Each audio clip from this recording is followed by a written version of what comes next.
पुस्तकाचा 10वा अध्याय मत्ते सुवर्तमान याचा 10वा अध्याय आपण काढू. 10 अध्याय आणि पहिलं वचन वाचा.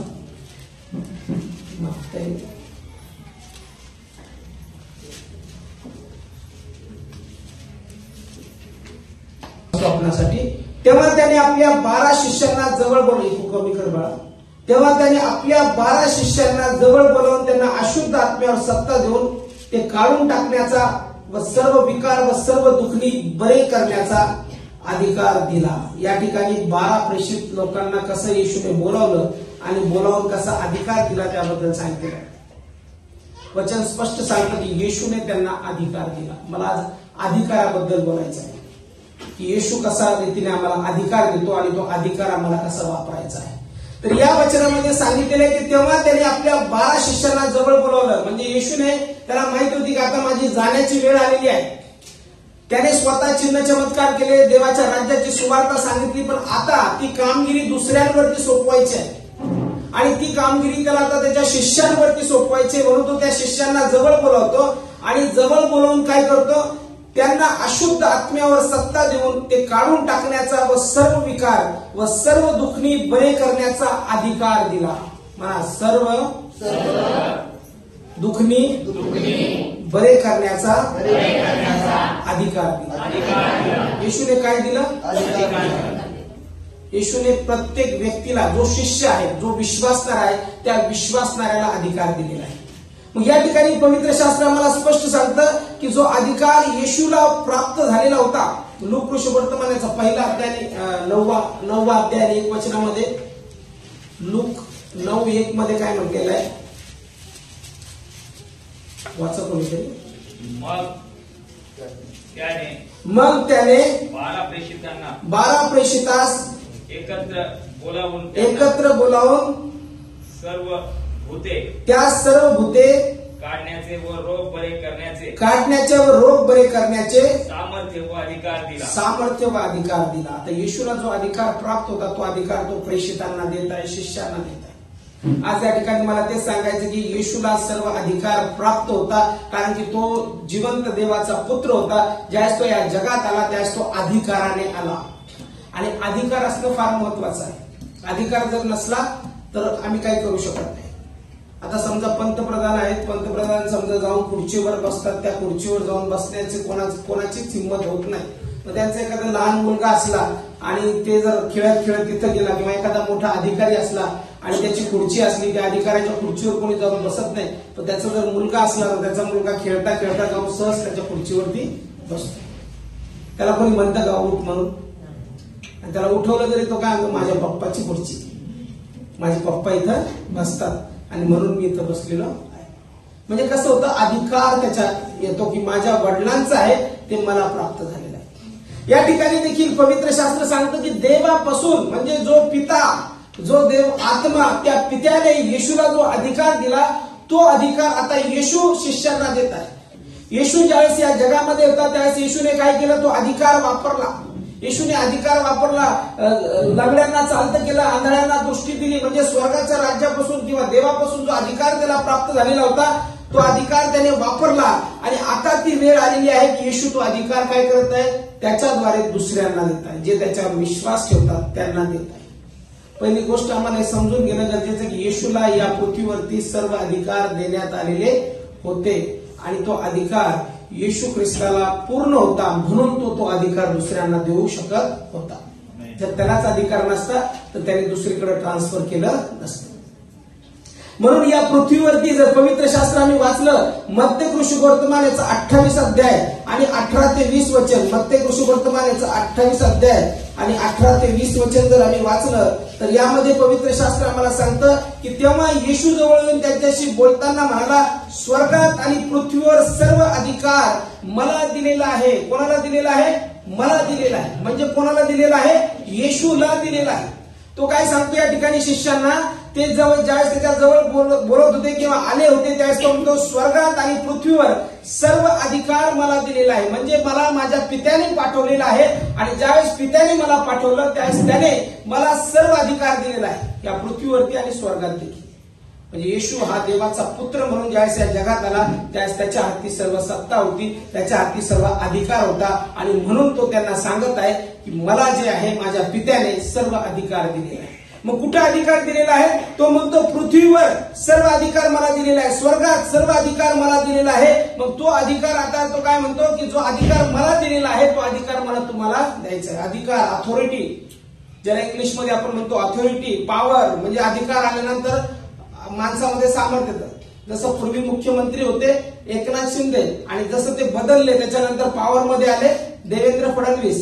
मग पॉवरफुल व्यक्तिमत्व कोण म्हणून गाजले जातं आज, किंवा मुख्यमंत्री म्हणून कोणाला पाहतो आपण? देवेंद्र फडणवीस. आता आपण त्यांना पाहत नाही, ते माजी झाले. मग तसं अधिकार जो आहे ज्याच्या हातात सत्ता असते तो अधिकारी.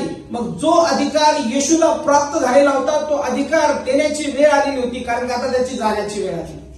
त्याला स्वर्गामध्ये पुन्हा जिथून आला तिथं वापस जायचं होतं. म्हणून तो म्हणतो की जो अधिकार प्रथम लोकांना समजावा की मला दिलेला आहे, आता तो अधिकार ट्रान्सफॉर्म करण्याची वेळ आलेली आहे, तो अधिकार मला इतरांना देण्याची वेळ आलेली आहे.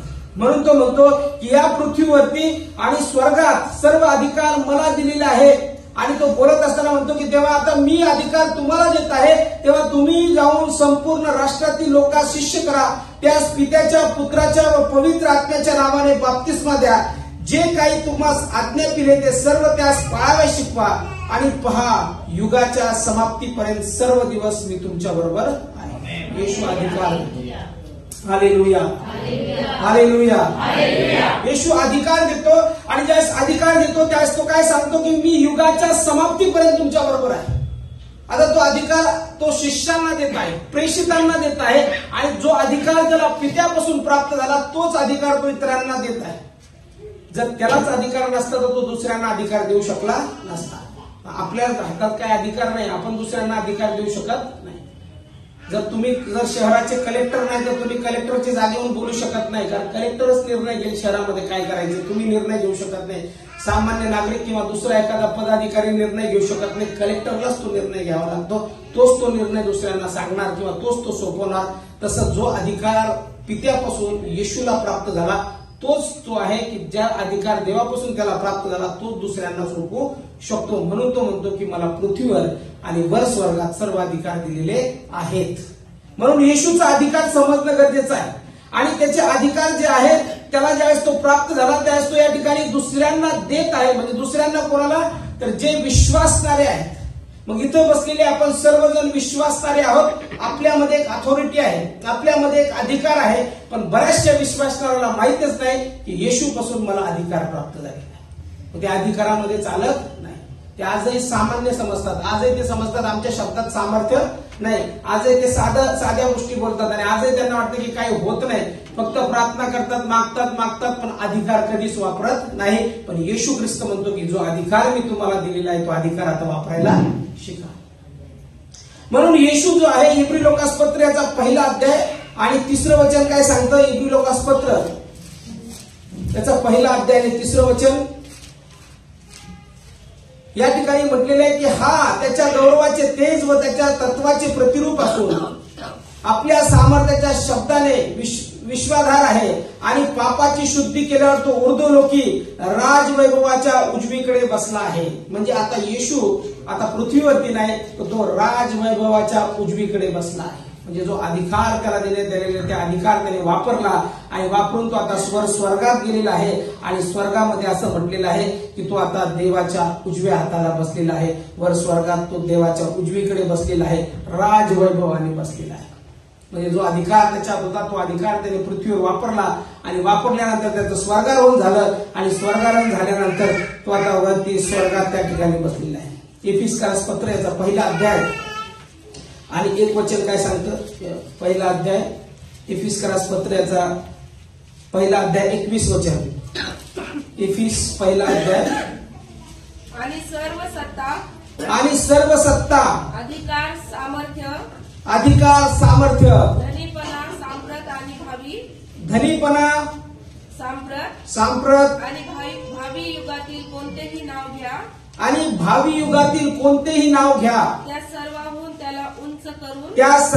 त्याला उंच करून स्वर्गात आपल्या उजवीकडे स्वर्गात आपल्या उजवीकडे बसवले. काय म्हटलेले? सर्व सत्ता, अधिकार, सामर्थ्य, धनीपणा, सांप्रत, भावी युगातील कोणते नाव घ्या, त्या सर्वांहून त्याला उंच करून, म्हणजे येशूला त्या उंच करण्यात आलं, कारण की सर्व अधिकार त्याला देण्यात आलेले होते.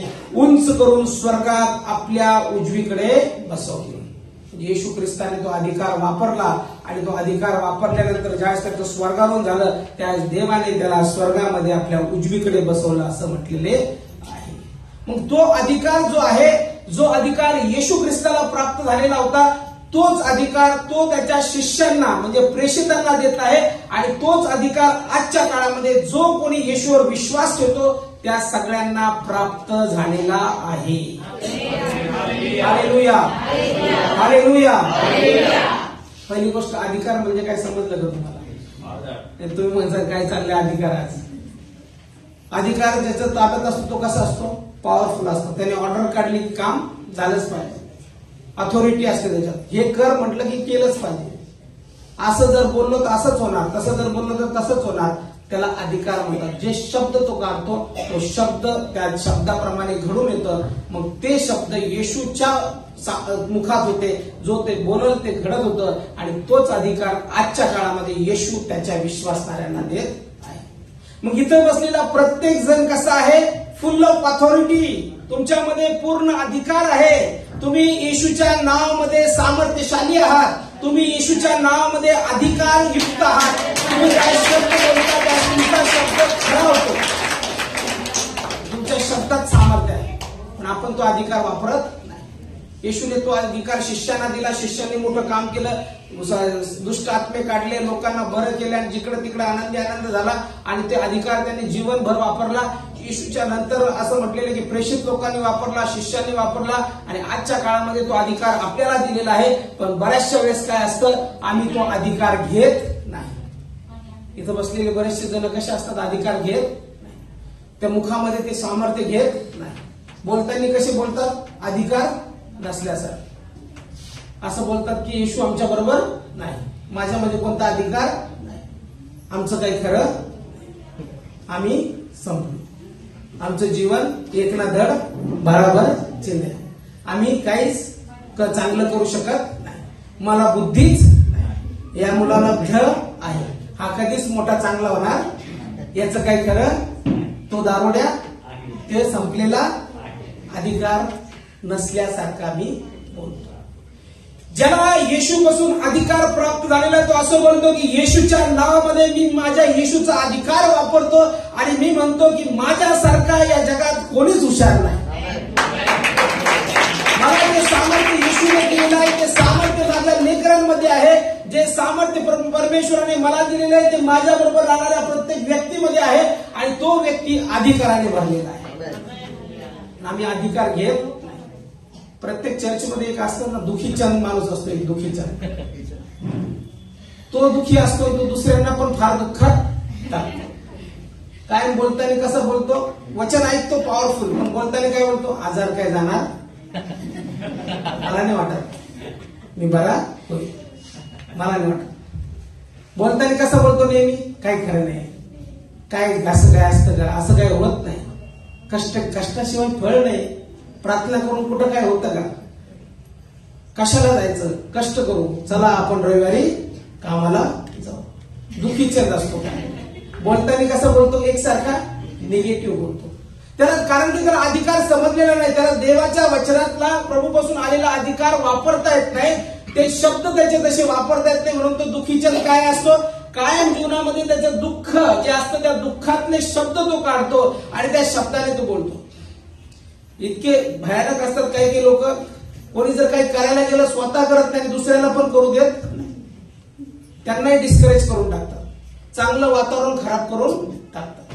एकदम आनंदाचं वातावरण, जसं मी आता चर्चमध्ये सांगितलं तुम्हाला पूर्वी, समजा आनंदाचं वातावरण आहे आणि आनंदाच्या वातावरणामध्ये काही लोकांची एक सवय असते, एखाद्या दुखीचंदची, की तो काय करतो, आनंदाच्या वातावरणात काहीतरी मचकन बोलून टाकतो की ज्याने सगळे निराश होऊन जातात. कारण तो अथॉरिटीमध्ये चालत नाही, त्याला असं वाटतं की काय खरं नाही, चाल कशाला करायचं, काय करायला, तुम्ही काय करायला जा, तो लगेच काय म्हणून कशाला करायचं, बरं आहे ना आपलं, बसा ना, कशाला करायला पाहिजे. आपण म्हणतो आनंदाने, चला यावेळेस आपण चिकन बिर्याणी करू. लगेच तो दुखी चल काय बटाट्याची भाजी खाऊ ना, काय होतं बटाटे काय.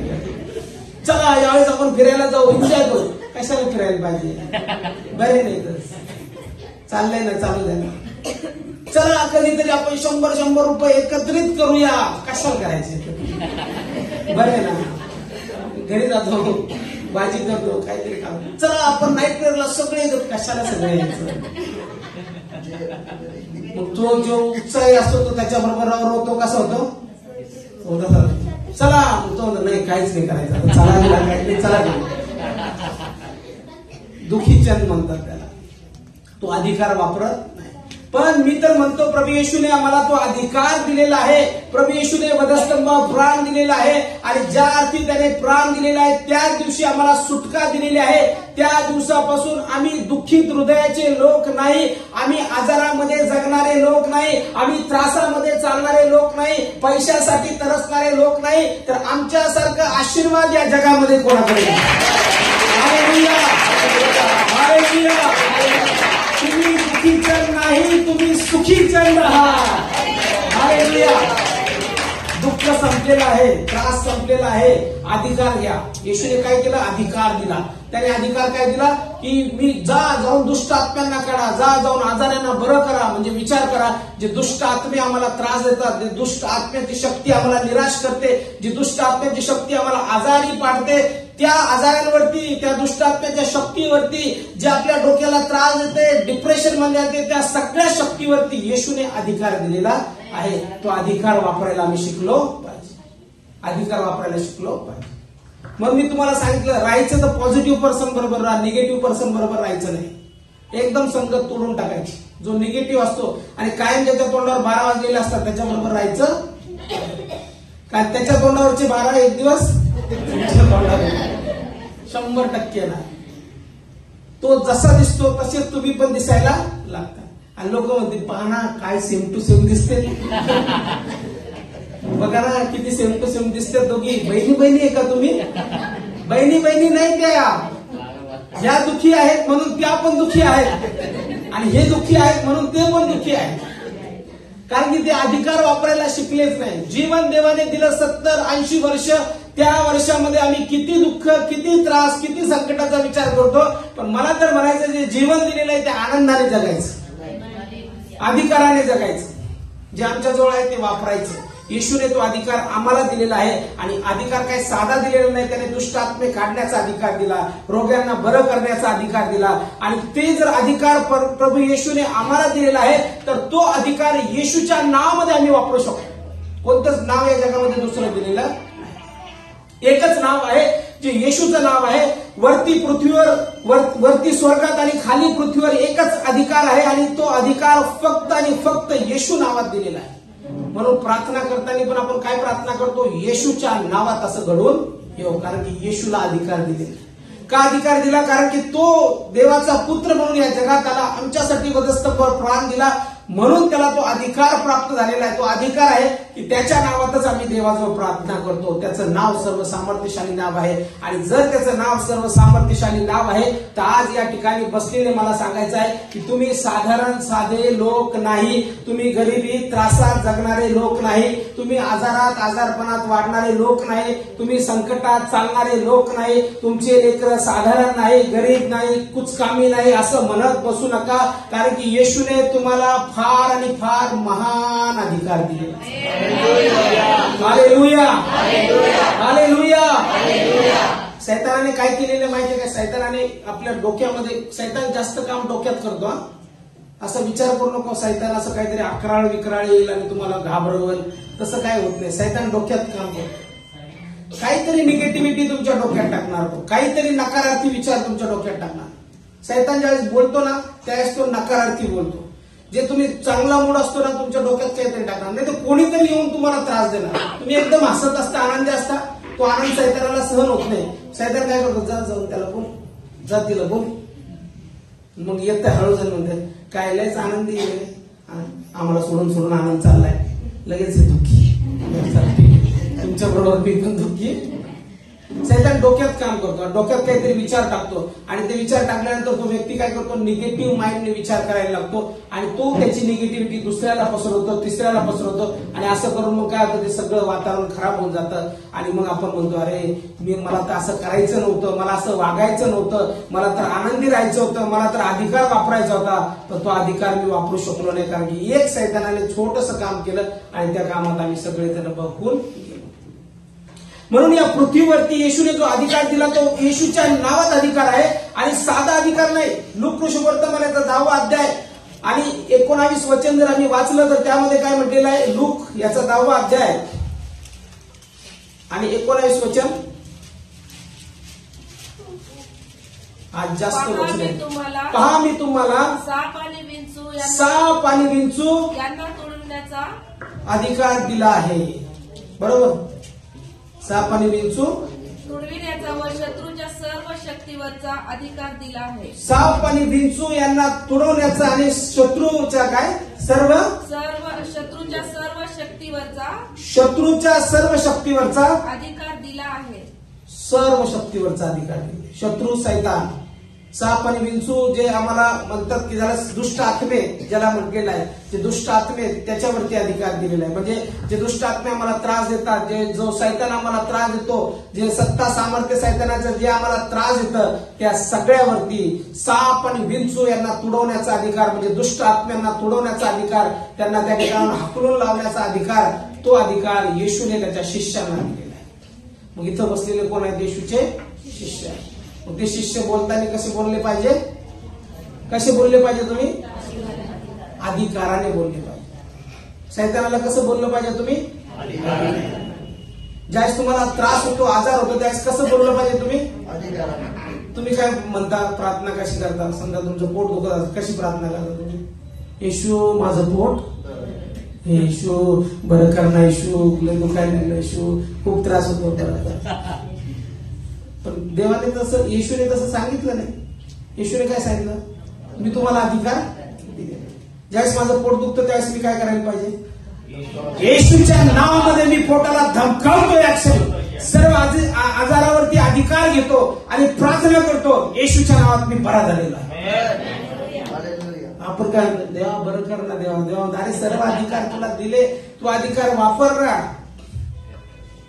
तलवार हातामध्ये दिली, युद्ध करायला, देवा मी आता युद्ध कसं करून मला करता येत, काय तुझ्याजवळ तलवार आहे ना, कर ना तलवार घेऊन युद्ध. आपण काय देवा आता मी कसं काय करू, मला काही समजत नाही, या त्रासात मी काय करतो, जे तुझ्याकडे आहे ते वापर. पण आम्ही अधिकाराचा वापर करत नाही. येशूने आम्हाला अधिकार दिला आणि तो अधिकार साप आणि विंचू यांना तुडवण्याचा अधिकार दिला आणि येशूच्या नावामध्ये अधिकार दिलेला आहे. म्हणून ज्यावेळेस तुम्ही त्रासात पडता, ज्यावेळेस आजारी पडता, ज्यावेळेस तुम्हाला असं वाटतं की संकट फार मोठं आहे, हे संकट जाणार नाही, त्यामुळे असं करायचं की ज्यावेळेस आमच्या जीवनात तो विश्वास आहे, त्या विश्वासाला चालना द्यायची आणि अधिकाराने बोलायला शिकायचं. अधिकाराने बोला, प्रत्येक गोष्टीमध्ये अधिकार वापरा.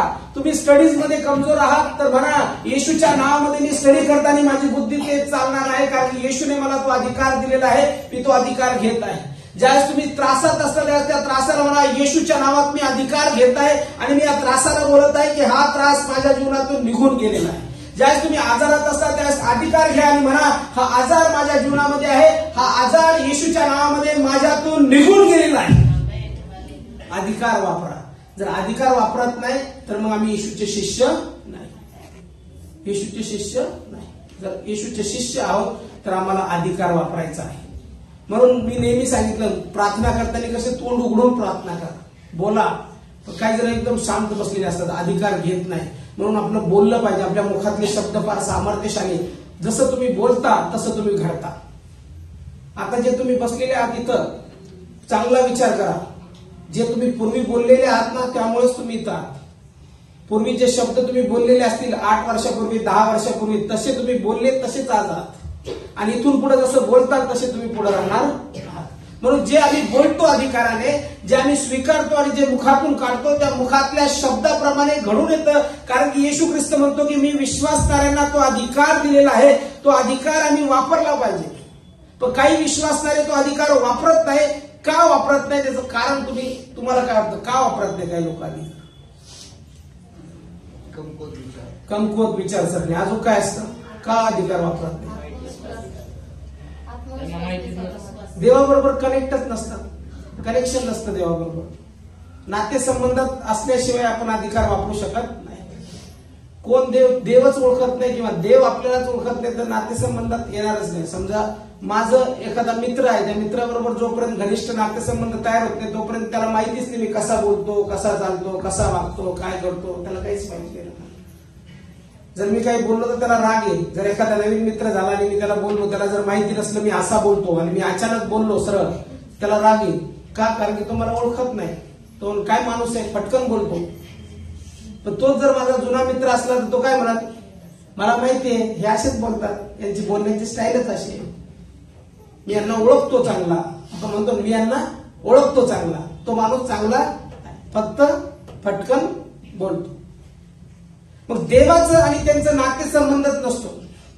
वचन कधी वाचलेलं नसतं, वचन कुठं लिहिलेलं आहे ते माहिती नसतं, काय वचन सांगतं ते माहिती नसतं, कोणता अधिकार पवित्र शास्त्रामध्ये देवाने आम्हाला दिलेला आहे तो माहिती नसतो, किंवा प्रार्थनेचं जीवन तेवढं उंचावलेलं नसतं, प्रार्थनेचं कनेक्शन तेवढं नसतं, देवाबरोबर नातेसंबंध तेवढा घनिष्ठ झालेला नसतो, म्हणून अधिकार वापरता येत नाही.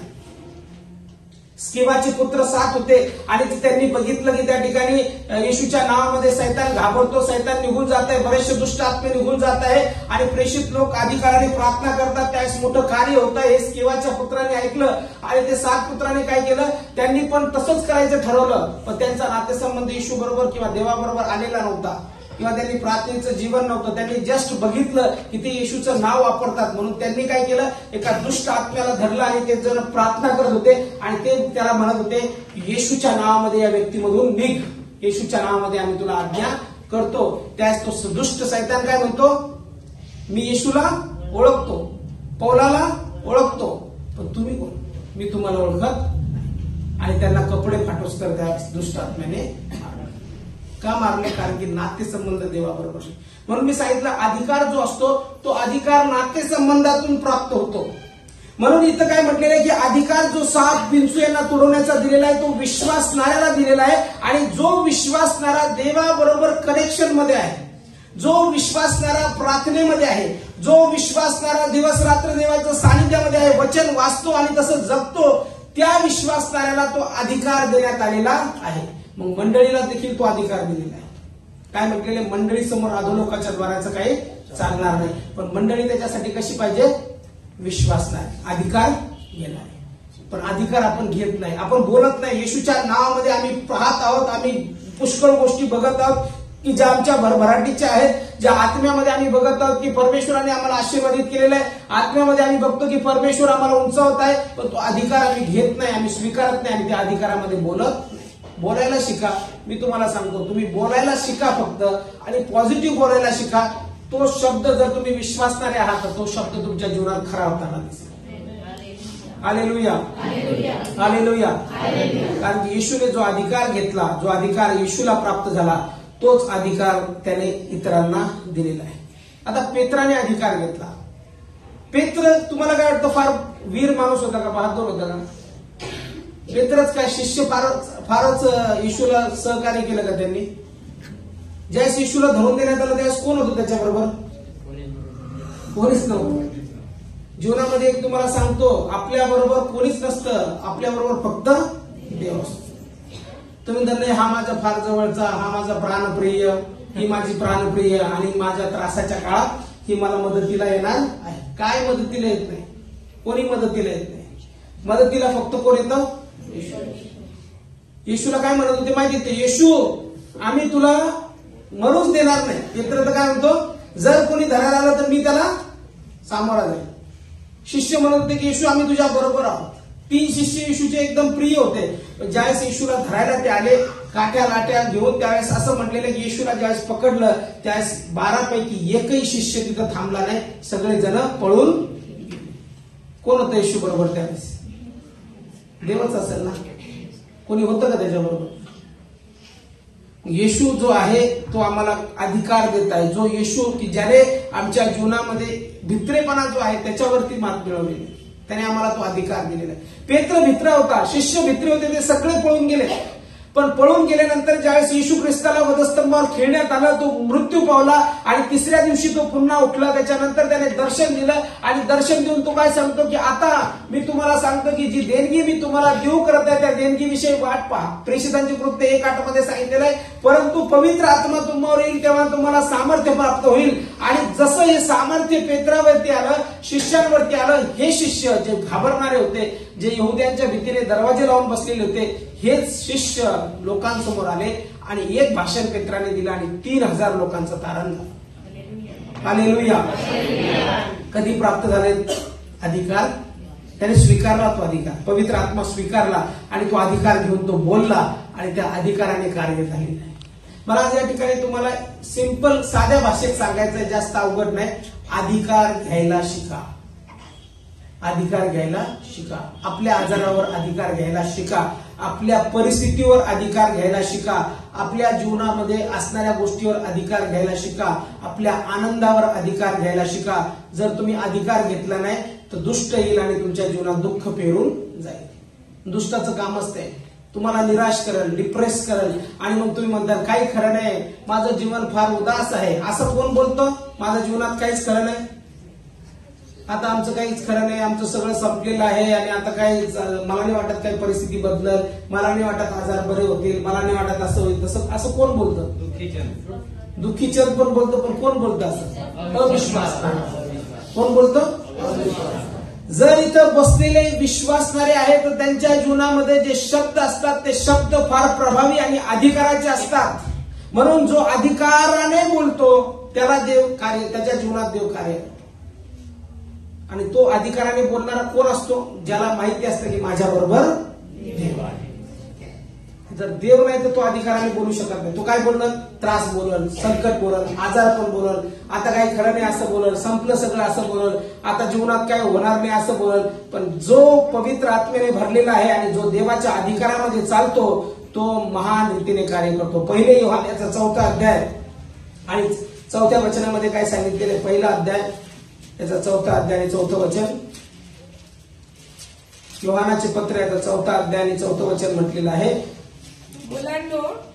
मुलांनो तुम्ही देवाचे आहात आणि त्याच्यावर तुम्ही जय मिळविला आहे. आणि त्यांच्यावर तुम्ही जय मिळवला आहे. कारण जगात जो आहे त्याच्यापेक्षा तुम्हात जो आहे तो मोठा आहे.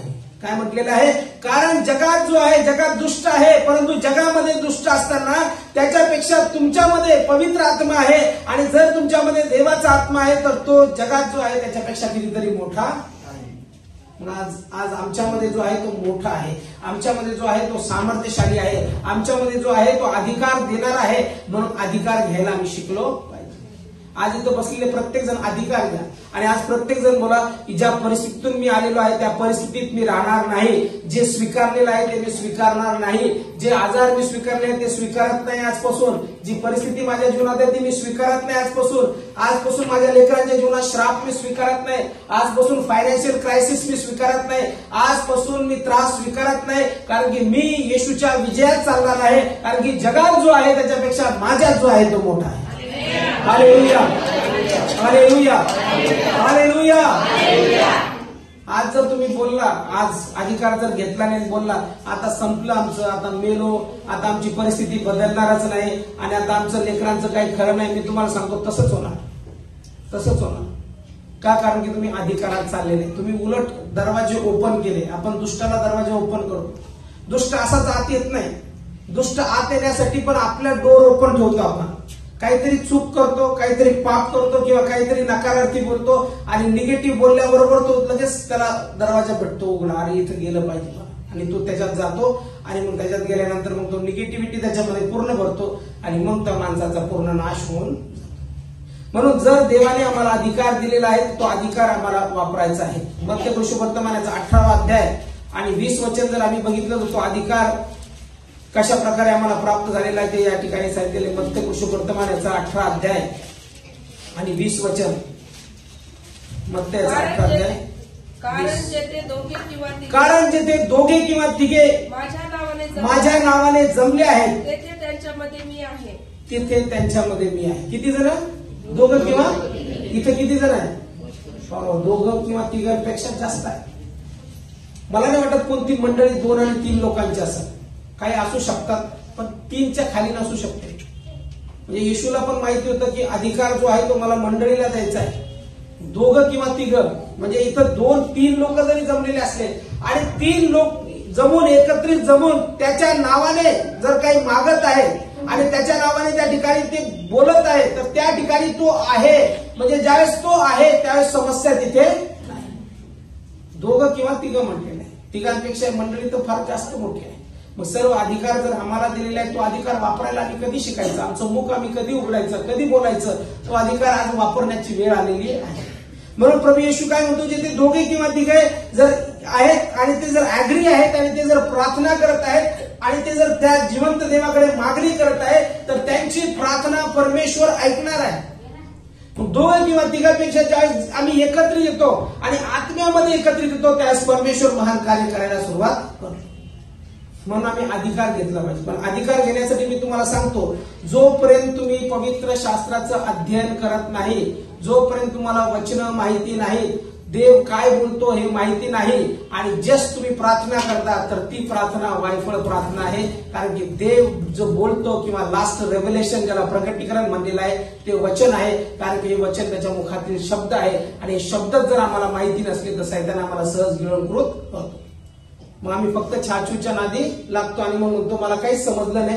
का समजलं नाही? कारण की वचन समजलं नाही. वचन जर समजलं तर सर्व समजतं. जर वचनच समजलं नाही तर काहीच समजलं नाही. तुम्ही असंच फक्त ते गाडगुडीचा खेळ सारखं चाललं. मग ते वाजवतात ना गडगुड गुडगुड गुडगुड, चलो जमुरे आले, जमा झाले, गेले. आपल्या डोक्यात तेच विचार येतात कारण की आपण शरीरात आहोत. पण देव शरीराच्या पलीकडे आहे. देव नेचरच्या पलीकडे आहे. त्याने सर्व सृष्टी निर्माण केली आणि मी तिला सांगितलं की देवाचा आत्मा मरीवरती आला. माणसासारखं समागम झालेलं नाही. देवाचा आत्मा मरीवरती आला आणि त्या आत्म्याच्या सामर्थ्याने येशू ख्रिस्ताचा जन्म झाला. म्हणून येशू खुदा का बेटा है. ती म्हणले मैं आपको बहुत सारी बातें बताऊं. म्हणलं ठीक आहे, कोई बात नाही, मैं भी आपसे बात करना चाहता हूं. नंबर दिला त्यांना, म्हणलं बोला माझ्यावर. कारण मला पूर्ण खात्री की माझा देव जो आहे तो सर्व सामर्थ्यशाली देव आहे आणि त्या देवाने त्याचा पुत्र येशू ख्रिस्त तुमच्यासाठी माझ्यासाठी वधस्तंभावर दिलेला आहे. येशू आत्म्याने भरलेला होता. तो आत्म्याने नाही, पूर्ण शरीरात आला, लोकांमध्ये बसला, उठला. येशू रडला असं म्हटलेलं पवित्र शास्त्र सांगतं. येशू लोकांमध्ये चालला, त्याने लोकांना स्पर्श केला.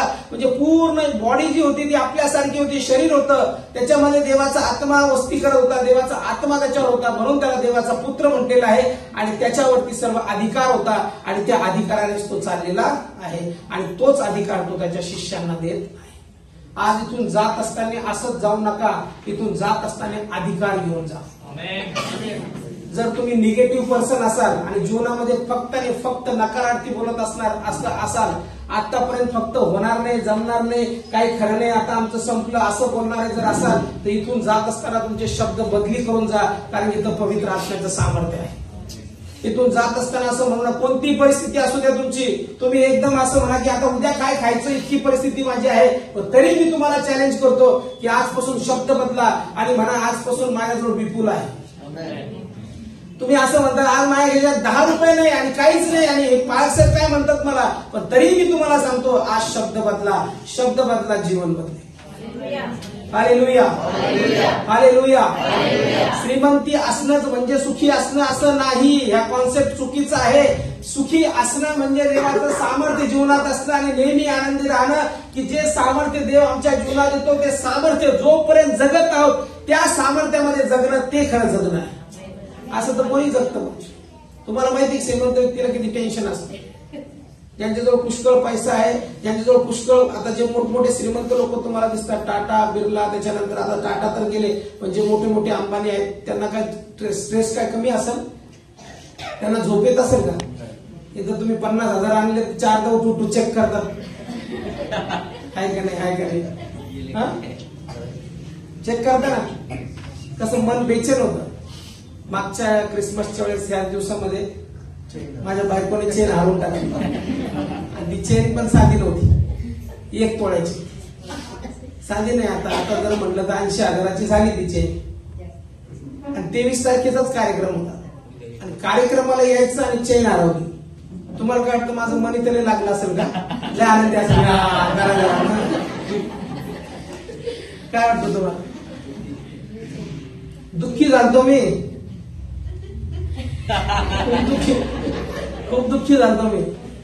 जेव्हा इतक्या मेहनतीने एवढी चेन बनवली, काय माझी बायको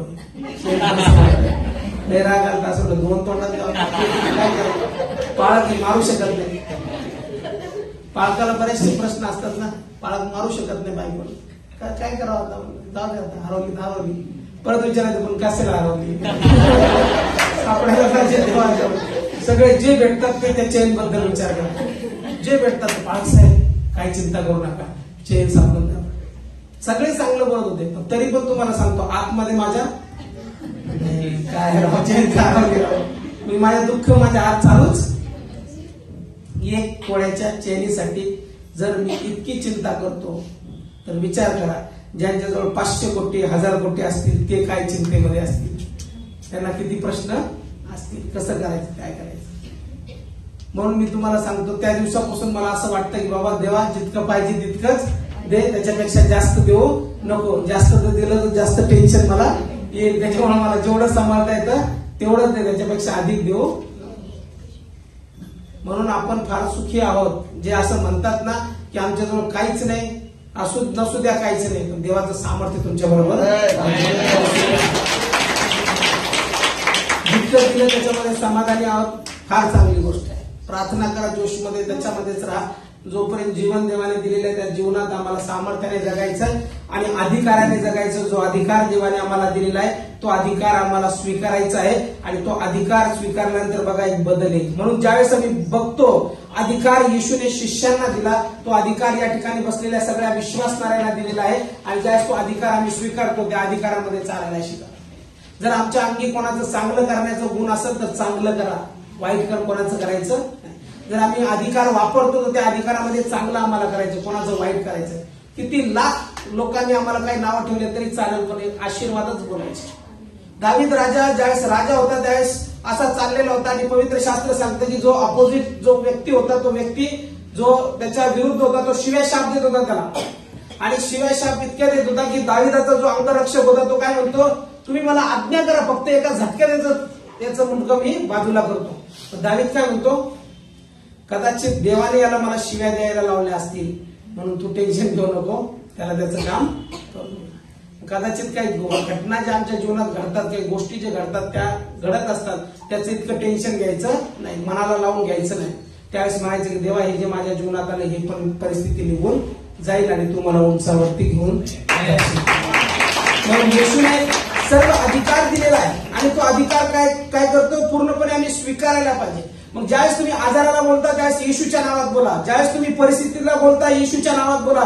ज्यावेळेस कोणती क्षण असो त्या क्षणामध्ये अधिकार वापरा आणि तो अधिकार आपल्या मुखाद्वारे बाहेर करा आणि त्याला कबूल करा आणि म्हणा. येशूचं वचन असं आम्हाला सांगतं की त्याने सर्व अधिकार मला दिलेला आहे, आकाशात आणि वर पृथ्वीवर अधिकार जो येशूकडे होता तो अधिकार मला दिलेला आहे. कारण की येशू म्हणतो जे काही तुम्ही पृथ्वीवर बांधाल ते स्वर्गात बांधल्या जाईल आणि जे काही तुम्ही पृथ्वीवर मोकळे कराल ते स्वर्गात मोकळे केले जाईल. म्हणून मी येशूच्या नावामध्ये माझ्या जीवनामध्ये आशीर्वाद मोकळे करतो, मी माझ्या जीवनामध्ये आरोग्य मोकळं करतो, मी माझ्या जीवनामध्ये शांती मोकळी करतो, मी माझे लेकरं आशीर्वादाचे घोषित करतो.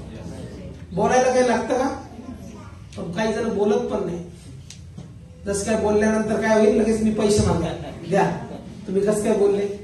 काही जण इथं जर प्रार्थना करतील, देवा मी एक उंचीपर्यंत जाणार आहे आणि मला परमेश्वर एका टॉप लेवलला नेणार आहे आणि तिथून मी आर्थिकरित्या फार सक्षम होणार आहे, पण ते विचार पण आपल्या मनात येत नाही. आपल्याला वाटतं कसं बोलायचं, कारण परिस्थिती माझी तशी नाही. पण देवाने तो अधिकार दिलेला आहे. सर्व अधिकार इथंच नाही तर सर्व अधिकार देण्यात आलेला आहे आणि तो सर्व अधिकार सैतानावरती त्याने दिलेला आहे, सैतानाच्या प्रत्येक कार्यावरती दिलेला आहे.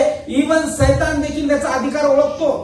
म्हणून ज्या ज्या वेळेस येशू ख्रिस्त दिसला त्यावेळेस येशू येताना दिसल्यानंतर सैतान काय म्हणतो की तू वेळेच्या अगोदर का आलास. लोककृषवर्तमानाचा 4था अध्याय आणि 34 वचनामध्ये सांगितलेलं आहे. 4था अध्याय आणि 34 वचन जर आम्ही वाचलं तर त्याच्यात दुष्ट देखील त्याला ओळखतो.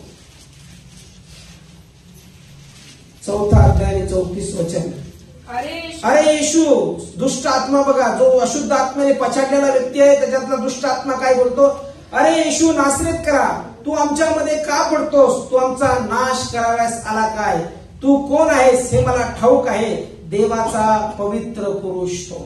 म्हणजे सैतान देखील येशूला ओळखतो, सैतान देखील येशूचा अधिकार ओळखतो, पण आम्ही विश्वासणारे येशूचा अधिकार ओळखत नाही. ज्या ज्या वेळेस येशूने दुष्ट आत्म्याला बघितलं त्या दुष्ट आत्मे त्याला बघून किंचाळले, ओरडले आणि त्यांनी ओळखलं की हा देवाचा पुत्र आहे, याच्या हाती सर्व अधिकार आहे, याच्या हातात अधिकार आहे, हा आम्हाला काढू शकतो आणि आघात कुपात टाकू शकतो. तो अधिकार त्यांनी ओळखला की येशूवरती तो अधिकार आहे. पण आम्ही विश्वासणारे बऱ्याचशा वेळेस तो अधिकार वापरत नाही, आम्ही तो अधिकार ओळखत नाही आणि त्याच्यामुळे आम्ही आमच्या जीवनामध्ये जसे आहोत तसेच राहतो, अधिकार वापरायला शिकतच नाही. दुष्ट आत्मा देखील काढायला आम्ही घाबरतो किंवा दुष्ट आत्म्याला बोलायला देखील आम्ही घाबरतो. आम्हाला वाटतं तो दुष्ट आत्मा आमच्या अंगात जातो की काय, पण तो अधिकार विश्वासणाऱ्याने वापरला पाहिजे. म्हणून येशूला सर्व अधिकार पृथ्वीवरती देण्यात आलेले होते आणि तोच अधिकार येशू शिष्यांना देत आहे. मग इथं बसलेला प्रत्येक जण येशूचा शिष्य आहे. जो अधिकार येशूला प्राप्त झालेला आहे तो इथं बसलेल्या प्रत्येकाला येशू देत आहे. तो अधिकार वापरायला आम्हाला शिकायचा आहे, तो अधिकार बोलायला आम्हाला शिकायचा आहे. ज्यावेळेस बोलू वापरू त्यावेळेस कार्य होईल. म्हणून आज अधिकाराने बोला. आज प्रार्थना करताना जी तुमची समस्या असेल तिला बोला, अधिकाराने बोला. जो आजार असेल त्या अधिकाराने त्या आजाराला बोला. जी पण परिस्थिती असेल ती अधिकाराने बोला. लेकरांसाठी काय असेल अधिकाराने बोला. आणि असं म्हणू नका की देवा तू माझं ऐकतो की नाही मला माहिती नाही. असं म्हणा की येशू मी अधिकार वापरत आहे, आता जो अधिकार तू मला दिलेला आहे तो मी वापरतो आणि माझा विश्वास आहे आजची प्रार्थना ही माझी अधिकाराची प्रार्थना राहणार. आता मागणी नका करू, देवा दे ना तू, देवा मी तुझ्याकडे प्रार्थना करतो. तो अधिकार घ्या आणि आता मला येशूच्या नावात जे दिलेलं आहे ते मी स्वीकारत आहे. ऑलरेडी तुम्हाला वधस्तंभावर जे दिलेलं आहे ते मी स्वीकारत आहे. येशू मी आशीर्वादित आहे, येशू मी समृद्ध आहे, येशू माझे लेकर आशीर्वादित आहे, येशू मी फायनान्शियल त्रासामध्ये नाही, येशू माझ्या जीवनामध्ये सामर्थ्य आहे, येशू माझ्या जीवनामध्ये आजार नाही, मी निरोगी आहे, येशू माझं जीवन अधिक आणि अधिक सुखी आणि समृद्ध आहे कारण की तू माझ्या बरोबर आहेस. अधिकार घ्यायचा. काही काही लोक मी बघितले की ते पूर्वी फार प्रार्थनाशील होते, अधिकाराने प्रार्थना करायचे. काही लोक मी विश्वासणारे, जसं मी आता 10-12 वर्षापासून विश्वासात आहे, जे लोक अधिकार वापरायचे आणि ज्यांच्या प्रार्थना ऐकण्यात आले ते लोक पण काय करतात की कधी कधी ज्या प्रार्थना पूर्वी त्यांनी इतक्या विश्वासाने आणि इतक्या अधिकाराने केलेल्या असतात, काही संकट आल्यानंतर ते अधिकार वापरत नाही. पूर्वी जसे वापरायचे ते आता वापरत नाही. आता त्यांना वाटतं देव माझी प्रार्थना ऐकत नाही, देव मी अधिकाराने बोललेला ऐकत नाही. पण तसं नाही. जो अधिकार तुम्ही पूर्वी वापरला होता, जो अधिकार आणि जो विश्वासाने तुम्ही पूर्वी परिस्थितीला बोलले होते, तीच परिस्थिती आज जर तुमच्या समोर आहे आणि जर वेगळी आहे तिला पण बोलण्याचं सामर्थ्य देवाने तुम्हाला दिलेलं आहे. अधिकार येशूच्या नावात आहे. तो अधिकार आज घ्या आणि येशूच्या नावात बोला आणि येशूच्या नावात धमकवा आणि बघा पुष्कळसा बदल तुमच्या जीवनात आजच येणार आहे. शब्द बोलायला शिका, शब्द बाहेर काढा. काही शब्द फार प्रभावी, हे शब्द फार कार्य करतात. म्हणून मांत्रिक लोक ज्यावेळेस बोलतात त्यावेळेस ते काय बोलतात? मंत्र बोलतात. मंत्र म्हणजे काय असतं? शब्द असतात, शब्द असतात. एखाद्या माणसाला जर त्यांना मारायचं असलं, काय करायचं असलं, ते काय बोलतात? शब्द अंतरावरून बोलतात. पण माणूस कुठं ठार होतो? तिकडे ठार. मंत्र मारतात. मंत्र म्हणजे काय? शब्द आहे. त्यांना कळतं शब्दाचं सामर्थ्य, पण विश्वासणाऱ्याला कळत नाही. इव्हन एक जनजाती आहे, तुम्हाला सांगितलं की ती झाडाभोवती येते आणि त्या झाडाला जर पाडायचं असलं तिथे येते आणि त्याला शिव्या शाप देते. इतक्या शिव्या शाप देते, इतके कर्ज देते, इतके श्राप देते की काही दिवसात ते झाड वाळून जातं, पडून जातं. इतकं सामर्थ्य शब्दामध्ये आहे. पण त्या लोकांना कळतं ते, जे इतर लोक त्यांना शब्दाचं सामर्थ्य कळतं. पॉलिटिकल लिडरला कळतं शब्दाचं सामर्थ्य. ते काय हाणामारी करत नाही खाली होऊन, ते कोणाला मारत बसत नाही. ते वरतून एक भाषण देतात, जनता भडकते, खाली दंगल चालू होते. त्यांना कळतं शब्दाचं सामर्थ्य की ज्यावेळेस आम्ही बोलू त्यावेळेस खाली सगळं युद्ध लागणार आहे. त्यांना शब्दाचं सामर्थ्य कळतं. पण विश्वासणाऱ्याला शब्दाचं सामर्थ्य कळत नाही. तुमच्या मुखामध्ये जे शब्द आहेत, जो अधिकार येशूपासून तुम्हाला प्राप्त झालेला आहे, तो फार पॉवरफुल अधिकार आहे, सामर्थ्यशाली आहे. आज बोलायला शिका. मंडळी ज्यावेळेस बोलायला शिकल, ज्यावेळेस अधिकार घेईल, मी तुम्हाला सांगतो आपण एवढेच राहणार नाही, हजारो आणि लाखो लोक आपल्याकडे अधिकार घेतल्यावर. अधिकार घेतला, जर अधिकार घेत नाही तर हे होणार नाही. म्हणून अधिकार घ्यायला आम्ही शिकलो पाहिजे. पर्सनल, इंडिव्हिज्युअल, एकट्याने अधिकार घेतला पाहिजे. मी माझ्या बायकोच्या भरोश्यावर प्रार्थना करत नाही, मी माझ्या लेकरांच्या भरोश्यावर देवाच्या जवळ आलो नाही, मी माझ्या आई वडिलांमुळे देवाच्या जवळ आलेलो नाही. फक्त ते एक माध्यम होतं, त्यांनी मला सांगितलं किंवा मार्ग दाखवला किंवा प्रार्थना करतात, पण माझा वैयक्तिक निर्णय आहे की मी देवाच्या जवळ राहावा आणि तो अधिकार वापरावा. मग जो अधिकार मी वापरतो, जर माझ्या पुत्राने वापरला, मुलाने वापरला, तर तो त्या अधिकारात वाढेल. जर नाही वापरला तर तो बिघडून जाईल, तो अधिकारामध्ये चालणार नाही, तो देवामध्ये राहणार नाही. त्याला शिकायचं आहे. म्हणून आज प्रत्येक जण इथं विश्वासणार आहे. आज माझी तुम्हाला सगळ्यांना प्रार्थना आहे की ज्यावेळेस बोलता अधिकाराने बोला, प्रार्थना अधिकाराने करा आणि आजच आमच्या जीवनात चमत्कार होईल. यावेळेस आपण सर्वजण उभे राहू आपल्या पायावरती. आज जी प्रार्थना करणार आहोत, आपण घोषणा करणार आहोत, अधिकार आपण स्वीकारणार आहोत आणि त्या अधिकाराने आपण बोलणार आहोत. इथे पवित्र आत्म्याचं सामर्थ्य आहे. आजारावरती अधिकार घ्या, फायनान्शियल स्थितीवर